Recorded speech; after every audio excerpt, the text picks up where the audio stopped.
আসসালামু আলাইকুম। এত ঠান্ডা পড়তেছে গ্রামে, তাই হচ্ছে আমরা সবাই এখন হাতকে বারবিকিউ করে নিব। তাই আমরা হচ্ছে সবাই আগুন জ্বালিয়ে দিলাম, সবার হাতকে গরম করতেছি। এত ঠান্ডা, সবাই কেউ কেউ আবার পাকেও গরম করতেছে। তো বিশেষ করে বাচ্চাদেরই বেশি ঠান্ডা লাগতেছে, ইচ্ছা করতেছিল যে একটু আগুন ফোয়াই। তো চলে গেলাম বাহিরে।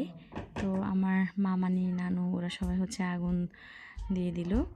সবাই আমরা আগুন নিয়ে একটু গরমের উষ্ণতা ভাব নিচ্ছি, ফিল করতেছি।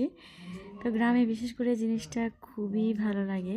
সত্যি বলছি, এত ঠান্ডা আমি আমার লাইফে মনে হয় ফিল করি নাই। মানে এত ঠান্ডা বাতাস, মানে কি বলবো আসলে, শীতে আমি নিজেই কাবু হয়ে যাচ্ছি, আর বাচ্চাদের কথা কী বা বলবো। তো সবাই হচ্ছে যে আগুন নিয়ে আগুনের তাপ নিচ্ছি আমরা, সবাই হাতকে শরীরকে গরম করতেছে। তো একদম সবাই এসে খালামণিরা, রাতে একটু পরে আবার রান্না হবে। তো সবাই হচ্ছে ধোয়াধুয়ি করে, চাল ধুয়ে মাংস ধুয়ে সবাই হাতকে গরম করতেছে। এদিক দিয়ে আমরা খুব মজাও করতেছি, আমাদের বাচ্চাগুলো বিশেষ করে বেশি এনজয় করতেছে।